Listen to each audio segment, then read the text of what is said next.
How's it, guys? Welcome back to Cooking with Chris. I haven't uploaded a video for quite some time, so today I thought I would do something I've been wanting to do for a while, when that is going to be a fillet. Now, I'm in two minds about exactly what I'm going to do, but for the purposes of this video to start off with, I'm going to just take the fillet out of the bag. I'm going to trim it down and then just focus on the center cut of the fillet, which is the Chateaubriand. And I'm probably going to vacuum seal it with some salt, pepper, a bit of fresh thyme, and then I'll stick it in the fridge overnight just to bind it a little bit. And tomorrow I'm going to sous vide the thing, right? And hopefully it'll turn out edible. We hope so. I'll probably end up using some butcher's twine as well, just to help it keep its shape. So let's see how this goes and how it works out. Cooking is today, which is Friday the something of September. I think it's the 25th, there and thereabouts. And then tomorrow the 26th, I'll do the sous vide and the cooking side of things. We ultimately would like to have the fillet done medium rare. So I'm probably going to be cooking it at about sort of 55, 56 degrees Celsius in the sous vide machine, in the water bath, and then I'll sear it in the pan afterwards with some butter. Right, so without any further ado, let's get down to trimming off the fillet and then removing the center cut of the Chateaubriand from it. All right, let's go. All right, so this is our piece of fillet that we are going to be working with. There looks to be quite a bit of fat and some silver skin on the other side that will need to come off. The butchers, I don't think, did a very good job because there's lots of rough edges. And in the words of a very good friend of mine, the butchers shouldn't be fired, they should be fired upon for doing this. So I'm going to trim this up as nicely as I possibly can, and then we'll see how we go. When I cut off the silver skin and the fat, I'm going to be speeding this video up so that you don't sit and watch me trim fillet for the next sort of half an hour, 40 minutes or so, however long it's going to take. But I'm going to try and get rid of as much of the fat, connective tissue and silver skin as I can. All right, so sit back and relax. As I said, I'm going to speed this a little bit up.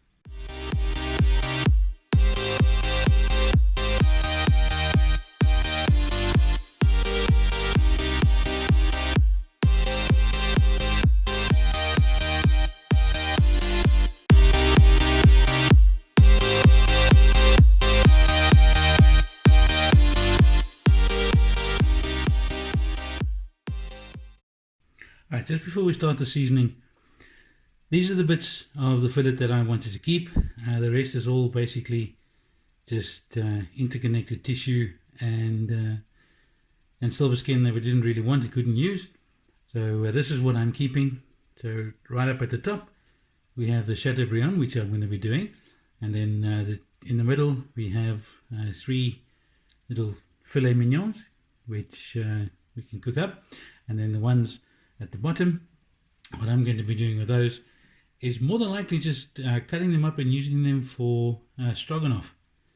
That could also work very, very well. And if I do decide to do the stroganoff, I'll do a video for it.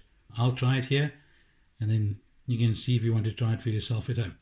All right, so for now, let's focus on the Chateaubriand right up at the top.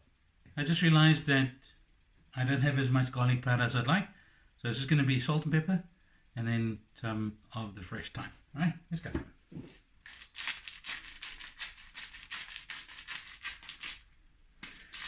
This may seem like a lot, but when I turn it, it's going to fall over, it'll fall off, and then you can use that for the sides.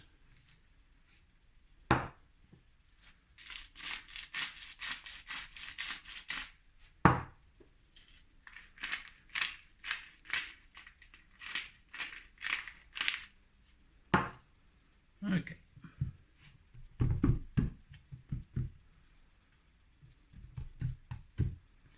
Now you want to get as much of the seasoning onto your steak as you can. It includes right at on the tips, because you're going to end up searing those as well. Okay, so before we bag it, we need to put the butcher's twine around, as I said, just to help keep it shape.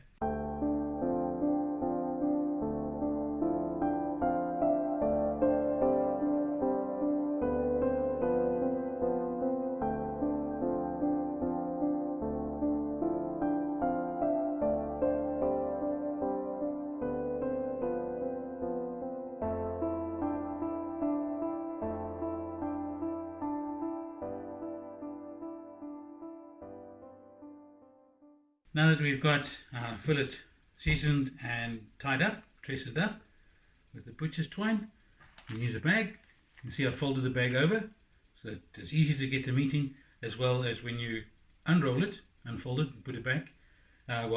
When you've unfolded it and returned to normal, ready to seal, then at least the area around here, around the edge where you're going to be sealing it, is going to be nice and clean.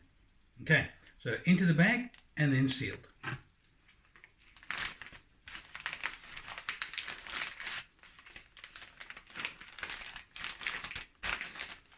Okay, and then we're going to put all that fresh thyme in the bag with it. It's easier with the tongs. Okay, fold the bag up. Easiest thing to do is slide the board out of the way. Alright, and that's all there is to it. Into the fridge it goes until tomorrow, and drive around overnight. See you then. It's Saturday. The day has gone by. The miracle of time has sort of shortened the waiting process, or waiting period. So what we're going to do is we're just waiting for the water bath to come up to temperature, which is currently standing at 50 degrees. So our aim is 56, so in a couple of minutes it'll be ready. Then the Chateaubriand will go in for 2 hours and at 56 degrees, which has come out perfectly medium rare. And then as soon as it comes out of the bag, we'll sear it and get it nice and brown on all sides. It's towards the end of its cooking period. Then what I'm going to do is be doing some potato wedges and a mushroom and pepper cream sauce. Okay, so hopefully this is going to come out nicely. If it doesn't, well, hey, at least we tried. Alright, so for this cook I'm using the sous chef water circulator. You can see here this is what the current temperature is, which is 56 degrees. We've got it set for 56 degrees, so it means the water is ready and the fillet is about, or the Chateaubriand rather, is about to go in. Okay, here we go. Beef should be pretty dense, it shouldn't float. If it does float, then we'll just put something heavy on top of it. So we're going to set the time for 2 hours. And then put the lid on to minimize the amount of evaporation. You don't have to seal the lid, you can just leave it on, but I like to do so just in case it moves around or something bumps it. Knowing me, I'll probably bump into it, and that way keeps everything nice, clean, neat and tidy, and keeps the lid out of the way. Okay, so see you in 2 hours. And as you can see, I like to leave the mushrooms quite chunky, and yeah, as you can see, I like to keep a packet on the table so that I can throw all of the stalks. I don't like to use the stalks because that's the bit that comes out of the manure, for lack of a better term. In the oven pan on the stove, I've got some potato wedges there. I've just seasoned with salt, pepper and some potato or barbecue spices, and that's going to be going into the oven for about half an hour at 180 degrees, and that should come up sort of nice and crispy and lovely and tasty. In the pot on the stove, I've got some just some frozen veg, which I'm going to be throwing some hot water at, cooking it for just a very short while, and then just add a small knob of butter in just to coat it just a little bit. Now my pet hate, chopping an onion.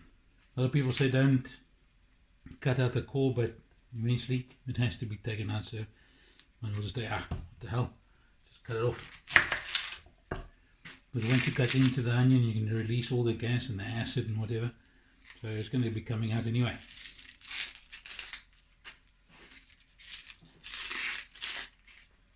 And so the sharper the knife, the less the tears. Well, this particular knife is pretty sharp. I'm pretty afraid of it, so it should be sharp enough. And if I still have tears, well, hey, it's a fallacy. Okay.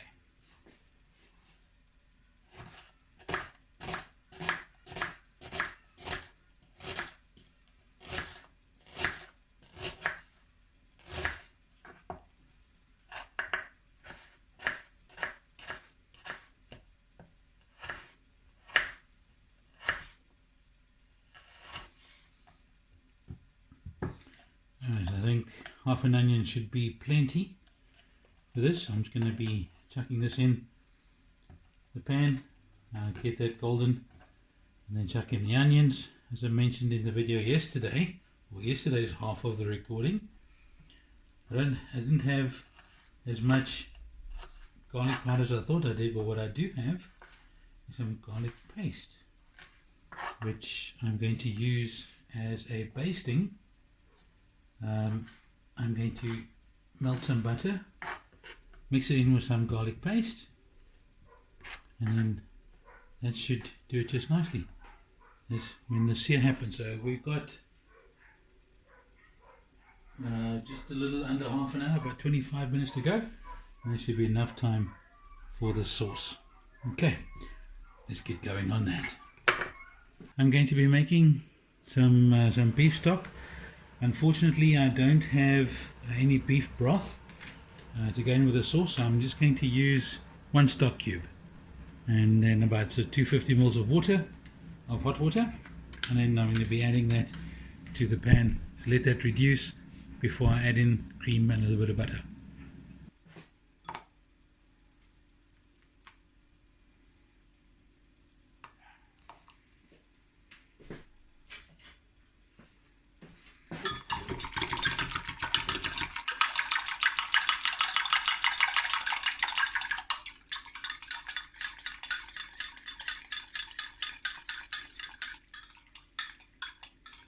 Put it all in the pan,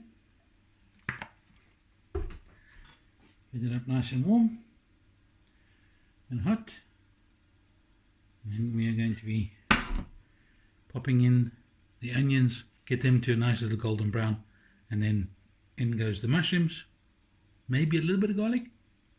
I'm not going to add any pepper to it because I don't have any cognac, I just realized, so this is going to be a mushroom sauce, and I'll add ground black pepper to it, but I'm not going to toast off the pepper and flambe it because I said I don't have any brandy or cognac here. Right, in go the onions.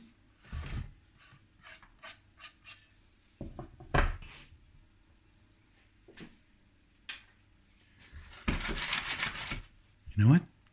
Don't tell my wife this, but I'm going to sneak some garlic paste into the onions.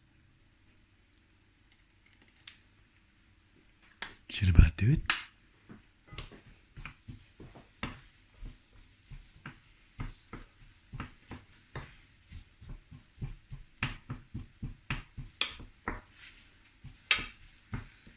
Now we've got the stove on to medium high for this. Oh, smells good. Always there's just something about braising onions. It always smells good. Add the garlic to that. Oh, even better. I might just, because I'm not putting pepper in here, I might just put a little bit of lemon zest into the sauce just to break up some of the richness. I don't want to put any lemon juice in because that might just cause the cream to curdle.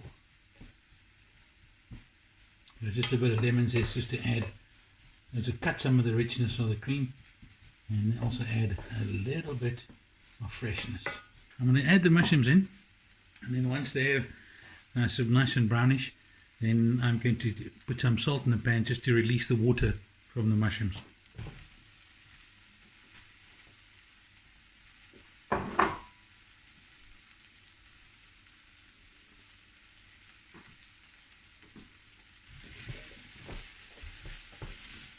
One that got away. Oh, but I forgot to mention, I'm going to add a bit of cream cheese into the sauce as well. Time for the salt.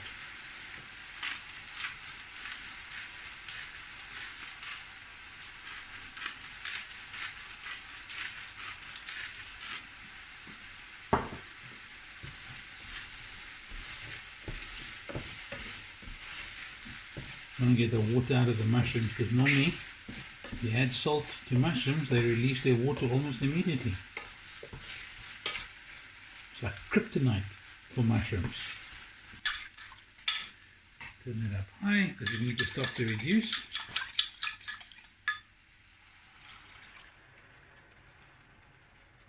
Right, just 200 ml of hot water, 1 beef stock cube.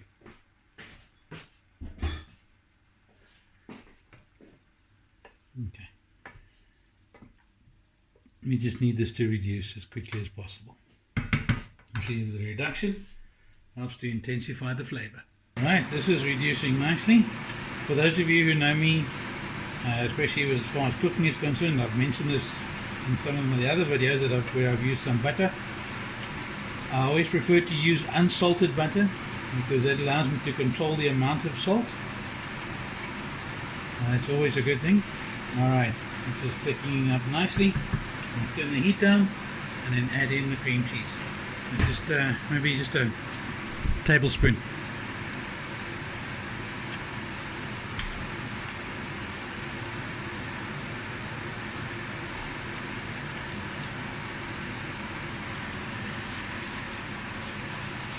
That to melt down.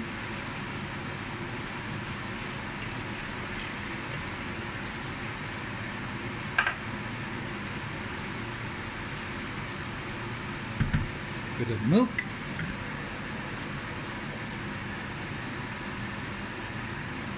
It's full cream milk.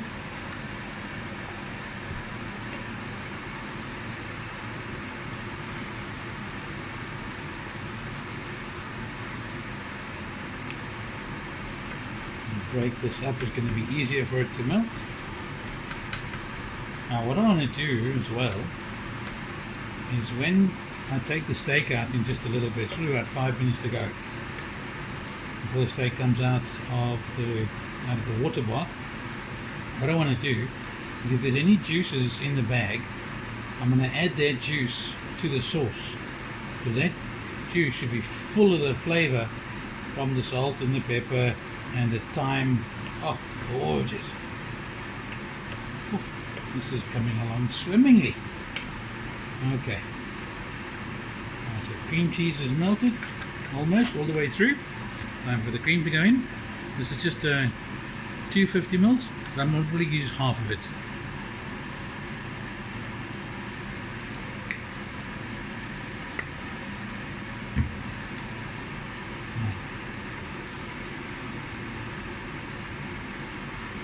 Stir that in.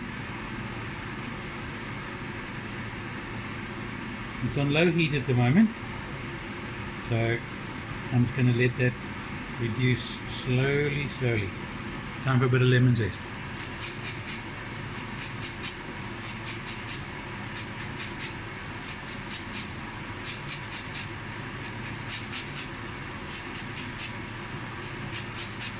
And my wife's going to kill me because I'm leaving the stove a little bit dirty here, but I'll clean it up in a minute. These drops just keep on shooting out of the pan. Right, quick taste.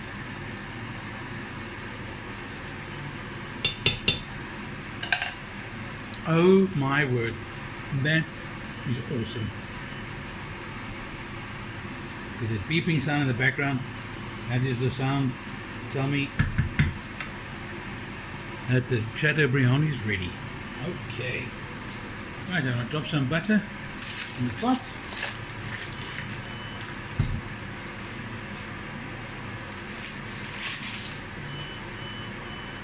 Once that's melted down, I'm going to add some garlic paste to it and we'll use it for basting.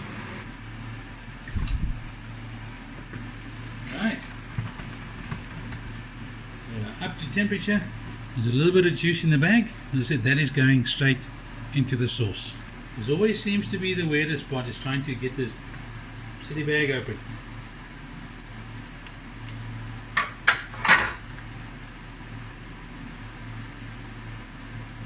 Okay, here's an easier way to do this.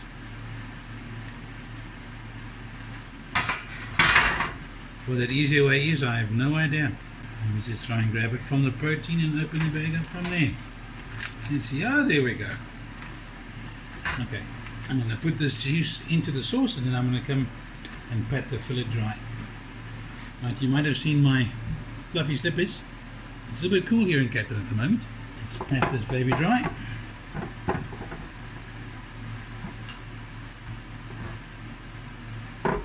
So we can get a good sear. And all the thyme comes off. It has served its purpose.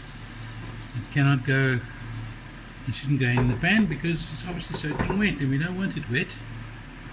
We want it as dry as we can possibly get it. Okay, that should about do it. Let's go one more with a dab. I've got about 2 tablespoons, or 2 teaspoons rather, of the garlic paste in with the butter. Waiting for the pan to come up to temperature. Our wedges have got about 13 minutes. Won't take us long to sear off and baste the steak, and while that's searing, while that's resting a little bit, we can finish off with everything else. Oh, the one thing I haven't done with the sauce yet is put that knob of butter in just to make it nice and smooth. So let's do that now. Alrighty, here we go.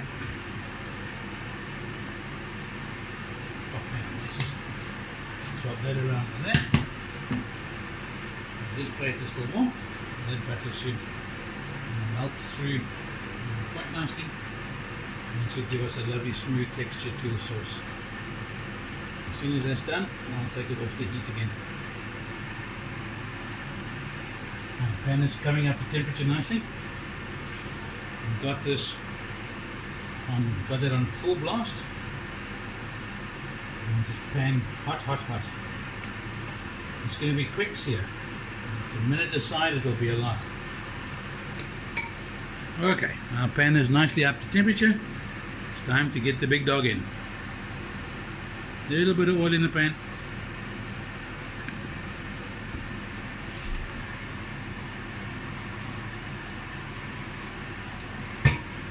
Okay, and in it goes.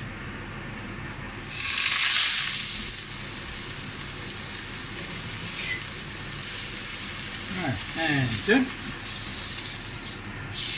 That's all we want. And now we can do a bit of paste with the garlic butter.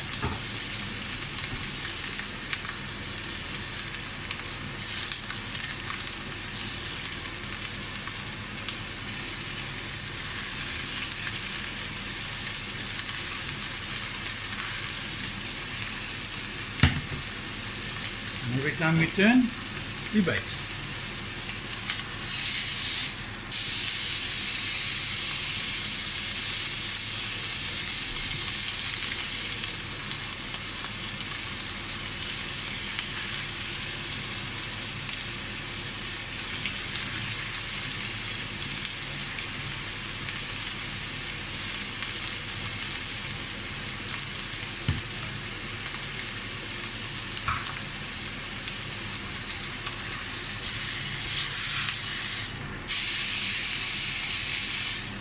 Put it in the ridges, just like that.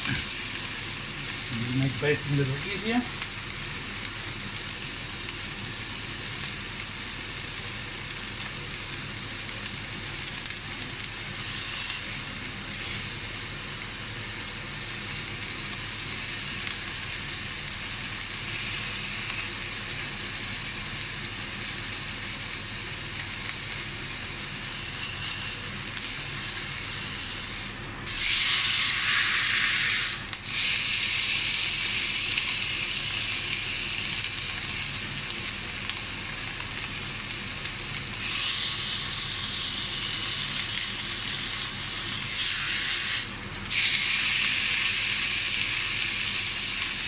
Now we're going to give it one more turn, and then that's it, we're done. We'll take it out of the pan, let it rest, while our wedges are ready to come out.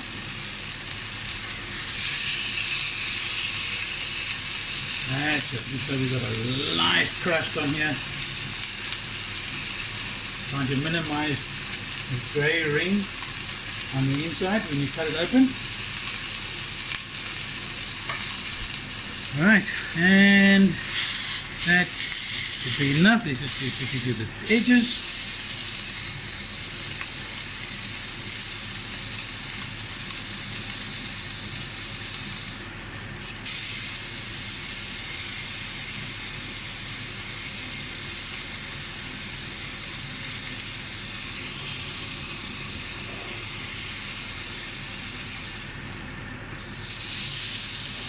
And that is it. We're going to let that rest for a little bit. Steak is rested. We're going to cut off the string. And then we'll cut the steak open. As I said, we're aiming for a beautiful medium rare. If we've overdone it a little bit, it's unfortunate. Come on. When has fillet never been edible? Or Chateaubriand never been edible? The sauce might be a little bit salty, so I'm not going to coat the steak in the sauce. I'll leave that in a bowl on the side. Alright, moment of truth.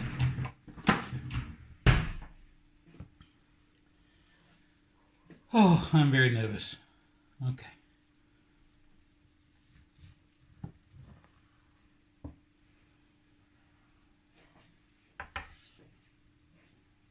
Okay, we've got some juices coming up. It looks to be a good sort of medium rare, medium in thereabouts. But it does look pretty good. Alright, cut off a slice and let's taste. Oh wow. It's soft.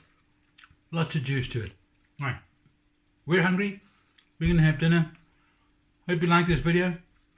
If you'd like to see more, hit the subscribe button. Ring the bell next to it so that you'll be notified of future video uploads. Leave any comments you like in the description box down below. But this is too good to let get cold. Have a fantastic Saturday. See you soon.